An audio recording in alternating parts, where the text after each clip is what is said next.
Bem, galera, tudo beleza? Estamos aqui mais uma vez para mais uma aula de física aqui do pessoal do pré-vestibular. Nós vamos trabalhar com a frente 1 de física, aula 2, cinemática e movimento uniforme, tá bom? A gente vai rever alguns conceitos básicos da cinemática e depois a gente vai aplicar isso também ao movimento uniforme, ok? Vamos lá, sem perda de tempo? Então, o que a gente precisa hoje? A cinemática é a parte da física que se ocupa em estudar os movimentos, mas sem se preocupar com as causas desses movimentos. A dinâmica, mais adiante, vai se preocupar com as causas, né? Estuda os movimentos, mas também as causas desses movimentos. A cinemática não, beleza? Então veja só, para nós começarmos a entender a cinemática, a gente precisa de alguns conceitos importantes. E eu posso dizer que eu tenho um aqui que é extremamente importante, é o conceito de referencial, tá certo?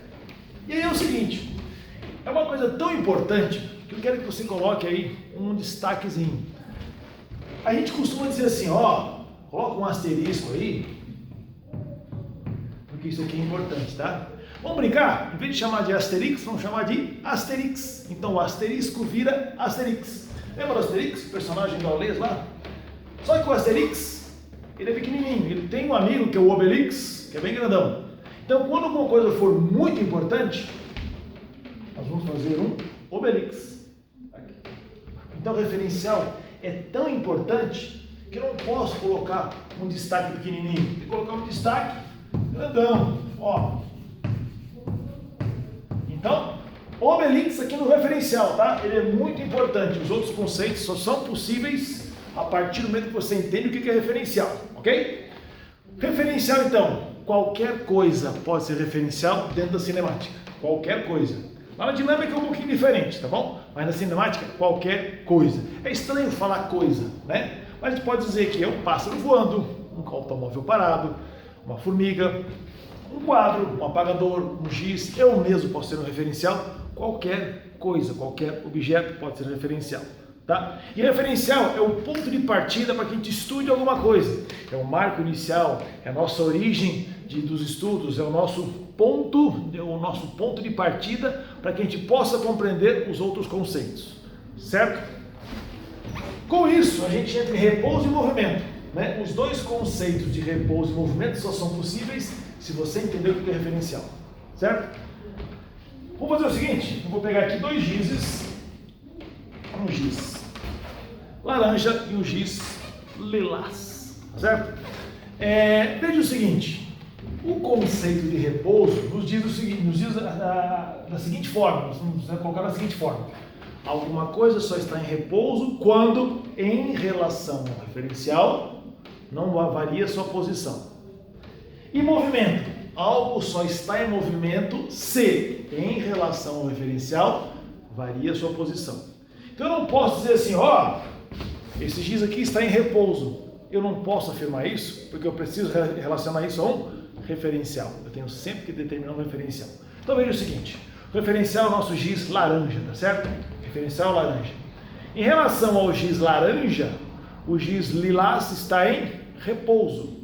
Por quê? Porque a distância dele não varia, nem aumenta, nem diminui, certo?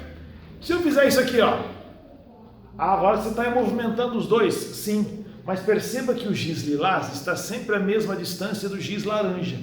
Como a posição do giz lilás não varia em relação ao giz laranja, eu posso dizer que, sendo o laranja o referencial, o giz lilás está em repouso em relação a esse referencial.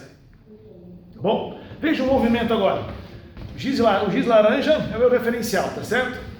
O giz lilás em relação ao laranja agora está em movimento. Por quê? Porque a distância está diminuindo, está variando. Agora, o giz lilás em relação ao laranja está em movimento, porque a distância está aumentando. Houve variação na distância em relação ao referencial que você está usando, é movimento. Não houve variação na distância, isso é repouso. Então veja só, o giz lilás está em movimento em relação ao laranja. Agora, o giz lilás está em repouso ao giz laranja. O giz lilás agora está em movimento. Então tá vendo? Ó, aproximou ou afastou, movimento. Está sempre a mesma distância, repouso. Vamos ver se você aprendeu mesmo. Agora o giz lilás é o nosso referencial. Em relação ao X lilás, o laranja está em repouso ou está em movimento? Ah, peguei você, hein? Veja só. Em relação ao X lilás, o laranja está em movimento. Ah, mas ele está parado. Parado não é um conceito que a gente vai usar aqui, tá certo? Então veja só. Em relação ao X lilás, esse é o meu referencial. Em relação ao lilás, o laranja está em movimento. Por quê? A distância entre os dois está diminuindo, olha só. Se a distância entre os dois diminui, quer dizer que eles estão em movimento relativo. Ok? Partícula de corpo extenso. Da mesma forma que esses dois aqui, eu preciso do conceito de referencial, senão eu não entendo esses dois aqui. Partícula ou ponto material, como você preferir, é um objeto que tem dimensões desprezíveis quando comparadas ao referencial. Olha a importância do referencial. Corpo extenso, objeto que tem dimensões consideráveis quando comparadas ao referencial. Tá? Então, ou seja, não posso desprezar as dimensões do objeto quando ele é corpo extenso. Quando ele é partícula, quando ele é ponto material, aí eu posso desprezar. Quer ver um exemplo? Pense num elefante. Pensou no elefante? Agora pense nesse elefante no continente africano. O elefante é um animal grande, dependendo do referencial, né? É um animal grande. Agora, quando eu comparo o elefante ao continente africano inteirinho, ele é uma minúscula partícula no continente africano. Se você se afastar do planeta Terra e pegar todo o continente africano, você não vai conseguir enxergar o elefante lá. Porque ele tem dimensões muito pequenas comparadas às dimensões do continente. Então, nesse caso, o elefante é um ponto material comparado ao continente africano. Beleza? Agora, esse mesmo elefante dentro do seu quarto, né? Seu quarto lá 3x3, 4x4, imagina o elefante lá dentro. Ah, mas o quarto é maior que o elefante. Sim. O corpo extenso não precisa ser maior que o referencial. Ele pode ter medidas próximas, medidas relevantes. Imagina esse elefante dentro do seu quarto e tentando fazer a volta. Meio complicado, né? Então você tem o conceito de corpo extenso. A formiga. Ah, a formiga é ponto material? Depende do referencial. Coloque essa formiga na cabeça de um alfinete. Ela passa a ser maior que a própria cabeça do alfinete. Então, em relação à cabeça do alfinete, a formiga é corpo extenso. Agora, essa mesma formiga num gramado de futebol passa a ser partícula. Então, cuidado, né? Estamos sempre do referencial. Não esqueça, referencial. Lembrou? Referencial. Trajetória. Tá? Trajetória também depende do referencial. A trajetória, dependendo de como você olha ou de onde você olha, pode ter formas diferentes. O mesmo movimento. Imagine que você tem um avião aqui na minha mão esquerda, um avião. Na minha mão direita, um pacote, um embrulho que vai ser lançado desse avião. Quando você lança esse pacote do avião, esse embrulho faz um movimento parabólico, movimento de queda. Parabólico da esquerda para a direita, de você que está me olhando aí, tá bom? Da esquerda para a direita. Agora, para mim aqui, ó, esse movimento é da direita para a esquerda. É o mesmo movimento, mas você tem uma percepção e eu tenho outra, porque os referenciais são diferentes. Agora imagine esse mesmo avião lançando esse embrulho assim, ó. Que você está enxergando da minha mão aqui, ela está simplesmente descendo. Ela tem uma trajetória vertical. Tá bom? Então, olha a importância de você conhecer o que é referencial. Então, repouso é aquilo que não varia a distância para o referencial. Movimento, aquilo que varia a distância para o referencial. Partícula tem dimensões desprezíveis em relação ao referencial. Corpo extenso, dimensões consideráveis em relação ao referencial. E a trajetória é a forma que você tem para o movimento de um móvel, dependendo do referencial. Vamos de trajetória. A gente pode falar de espaço. O que é espaço? É a posição de um móvel numa trajetória. Posição que um objeto ocupa lá na trajetória. Tá certo? Eu desenhei aqui uma linha, tá? E essa linha, com uma setinha lá na ponta, é a nossa trajetória. Então isso que eu desenhei aqui é uma trajetória, tá? Então eu passei por esse ponto, passei por esse ponto, passei por esse ponto. Quando eu vou unir esses pontos, eu tenho uma trajetória, tá bom? Toda trajetória também precisa de um referencial. Mas que coisa, né? Olha quantas vezes eu já falei a palavra referencial hoje. Fica na sua cabeça, referencial é extremamente importante para a gente. Quem é o nosso referencial aqui? ponto zero. Esse ponto zero a gente chama de origem dos espaços.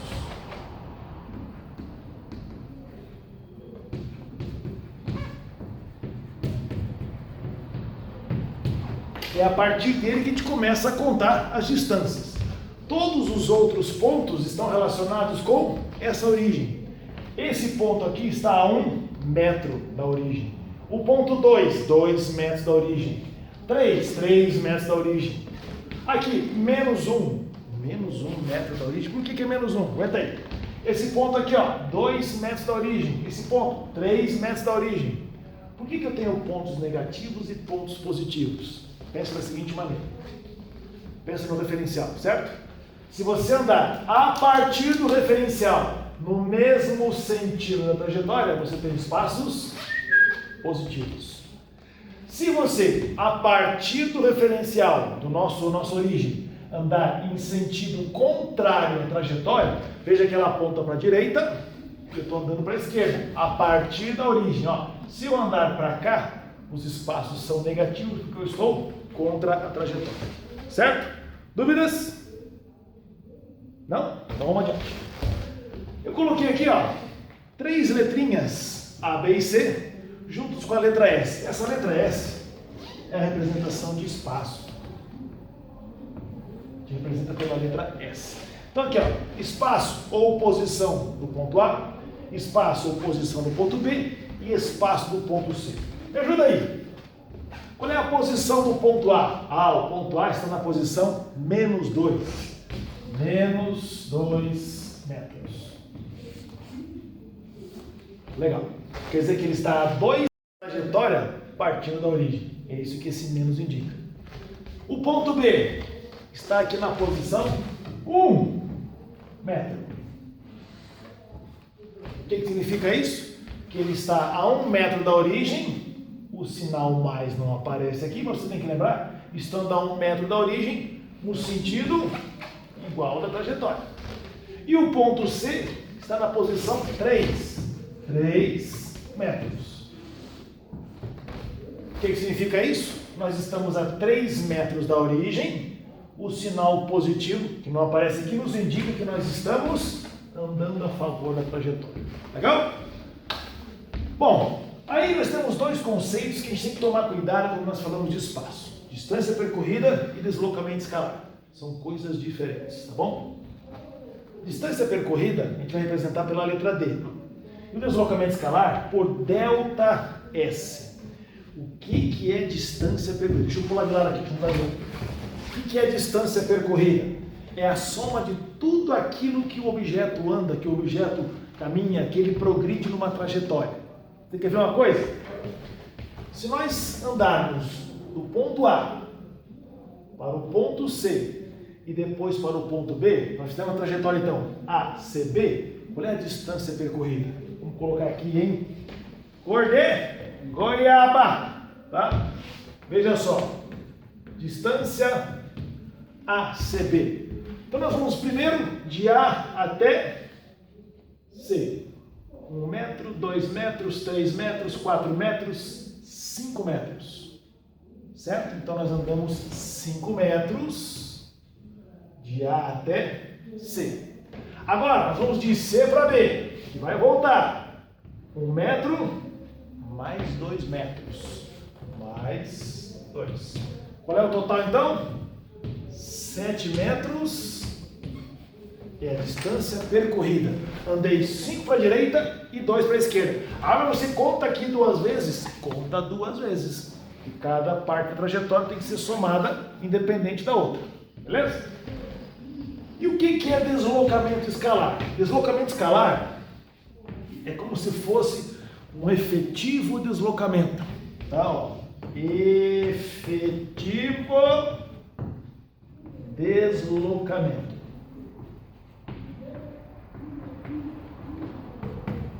O que quer dizer isso? É quanto eu realmente ando. Se eu estou aqui nessa posição e ando 1 metro para a esquerda, o deslocamento efetivo foi de 1 metro, certo? Se eu parto dessa mesma posição, dou alguns passos para a direção, você não pode ficar, eu já volto. Aí eu volto para cá, ó. Aí eu saio da tela de novo. Quando eu voltar para aquele outro ponto inicial, eu não estou no meu ponto de partida, estou naquele ponto final que eu mostrei anteriormente. Qual é o meu deslocamento? 1 metro. Não importa quando eu andei para lá e para cá, quanto eu saí da tela, quanto eu voltei, isso não importa. Importa apenas de onde eu parti e aonde eu cheguei. Veja só, esse aqui é o nosso ponto final. Isso interessa para a gente. Esse é meu ponto inicial, também interessa. Então, o deslocamento escalar, eu só preciso saber de onde eu começo e aonde eu termino. O que vai acontecer no meio, isso não faz diferença. Quer ver uma coisa? Nesse deslocamento aqui, ó, de A, C, B, o nosso ponto de partida é o ponto A. O ponto de chegada é o ponto B, o ponto final. Então, me interessa apenas o ponto de partida e o ponto de chegada. Como é que eu faço esse cálculo, então? Veja só. De onde nós chegamos? A nossa posição final é a posição B. Então, posição do ponto B menos de onde nós partimos, o início é o ponto A. Ponto A. Certo? Mas acabamos de determinar aqui atrás qual é a posição do ponto B, né? A posição do ponto B é de 1 metro. Esse menos aqui é da fórmula, ó. Esse menos aqui. Qual é a posição do ponto A? Menos 2. Toma cuidado. Você tem que escrever de novo o menos, ó. Menos 2. Então, o deslocamento nesse trajeto ACB é menos vezes menos aqui vai dar mais. 1 mais 2, 3 metros. Veja o seguinte.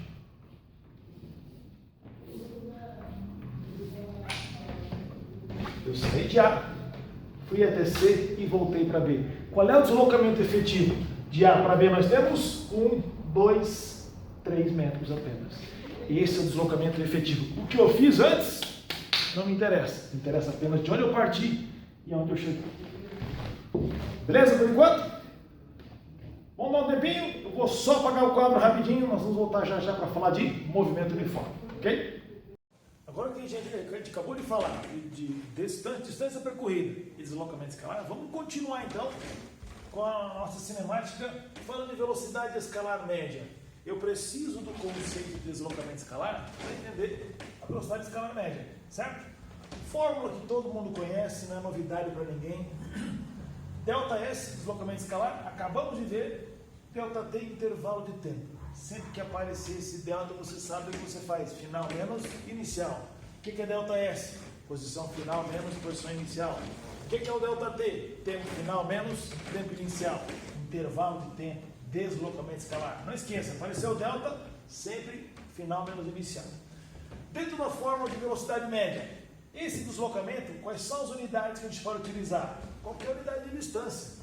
Metro, quilômetro, polegada, milhas, centímetros, qualquer unidade de distância, tá?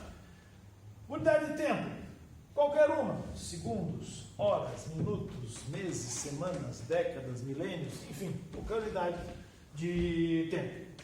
Quando eu junto essas duas informações, eu passo a ter unidade de velocidade. Metros por segundo. Ó, porque tem uma fração, né? Quilômetros por hora, polegadas por minuto, ou jardas por quinzena, uma unidade meio maluca, mas existe, né? Polegadas por segundo, metros por minuto, quilômetros por segundo, enfim, basta você relacionar duas dessas unidades. Para a gente aqui, quais são as mais importantes? Duas, tá bom? Metros por segundo, que é a unidade, vamos colocar aqui do lado, ó, do Sistema Internacional, importante. Metros por segundo e quilômetros por hora. São as que mais vão aparecer na sua vida aí, tá bom? Então, toda vez que se falar em velocidade, tome cuidado, tá? Com essas unidades aqui. Isso é DSI, isso aqui é uma unidade usual. Como é que se faz a conversão de uma na outra? Importante, tá? De metros por segundo para quilômetros por hora, a gente sempre multiplica por 3,6. 10 metros por segundo vezes 3,6 são 36 quilômetros por hora. 100 metros por segundo vezes 3,6 são 360 km por hora. E o caminho inverso é só você fazer a operação inversa. Era multiplicação, agora é divisão. de km por hora para metros por segundo, você divide por 3,6. 72 km por hora dividido por 3,6 vai dar 20 metros por segundo. Tá? Não esquece isso aqui não, tá? Isso aqui é Asterix. Importante. Tá? Não esqueça. A partir do momento que a gente entende um pouquinho da velocidade escalar média, podemos falar de movimento uniforme.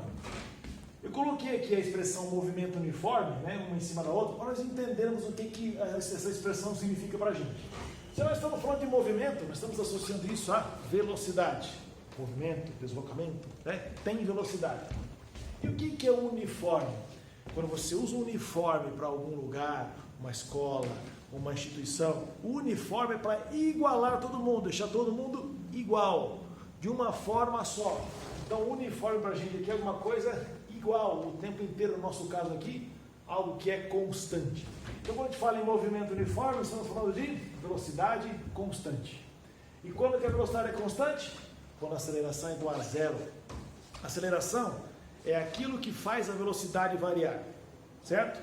Se a velocidade aumenta ou diminui, existe aceleração, tá? Então, a velocidade só aumenta ou só diminui se você provocar uma aceleração no móvel, para mais ou para menos.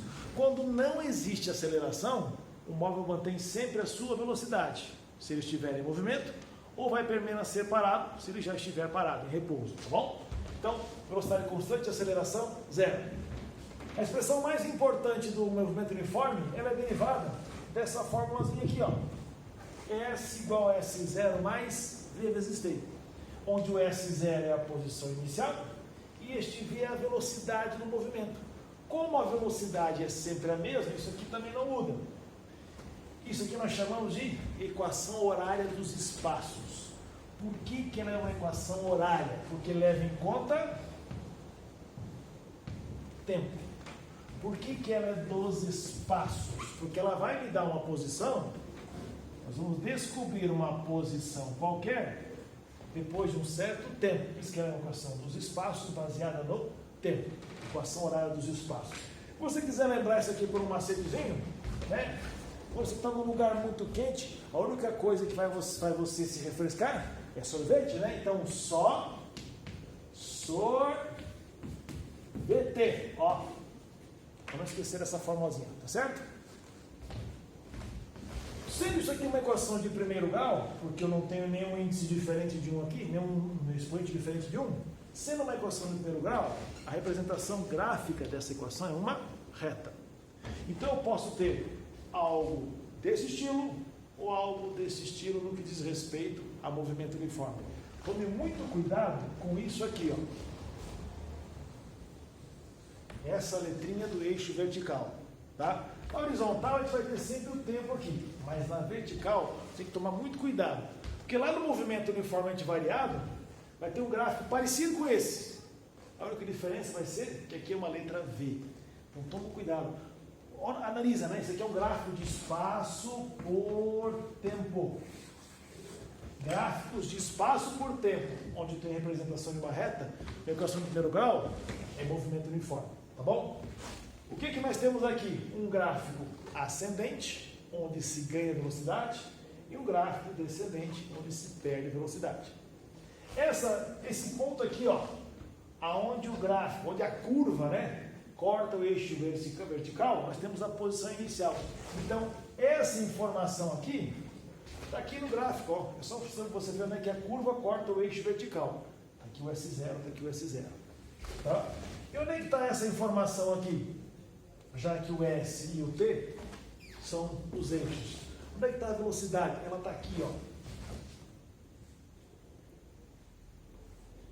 Se nós fizermos um triângulozinho aqui, este triângulo tem uma certa inclinação, né? Essa hipotenusa tem uma certa inclinação. Veja o seguinte, que se eu traçar para baixo esses dois pontinhos que eu coloquei aqui, isso aqui para mim é um intervalo de tempo. Aqui eu tenho um certo tempo, aqui eu tenho outro tempo. Se eu olhar isso aqui, ó, na horizontal, vou colocar essa linha horizontal, e der uma sapeada aqui, ó, o que é isso aqui? Variação na posição. Isso aqui é o meu delta S. Então eu tenho aqui um delta S, que é justamente isso aqui, e aqui eu tenho um delta T, que é justamente isso aqui. Delta S, delta T. Como eu tenho esse ângulozinho aqui, isso é um cateto oposto, isso é um cateto adjacente. Ou seja, se eu utilizar a tangente desse ângulo, cateto oposto é o meu delta S, cateto adjacente é o meu delta T. Ó, veja só, delta S sobre delta T. O que é isso? Vem pra cá, vem pra cá, vem pra cá, vem pra cá. Achou? Aí. Ó, é velocidade. Delta S sobre delta T é velocidade. Vamos para lá? Vamos para lá, vamos para lá, vamos para lá, vamos para lá, vamos para lá, vamos para lá. Então eu posso trocar isso aqui por V. Então eu posso dizer que tanto nesse gráfico quanto nesse gráfico de baixo, a velocidade eu posso obter pela tangente do ângulo de inclinação da curva. Tá? Ou então fazer, né, delta S sobre delta T. Legal? Para finalizar, que tipos de movimento nós temos aqui? Dentro do movimento associado apenas à velocidade, de forma, eu posso classificar de duas maneiras. Os movimentos chamados de progressivos e os chamados de retrógrados. O que é um movimento progressivo? É quando o objeto se desloca no mesmo sentido da trajetória. Assim, eu estou andando na mão, estou andando na direção, no sentido correto da via. Tá? Quando que ele é retrógrado?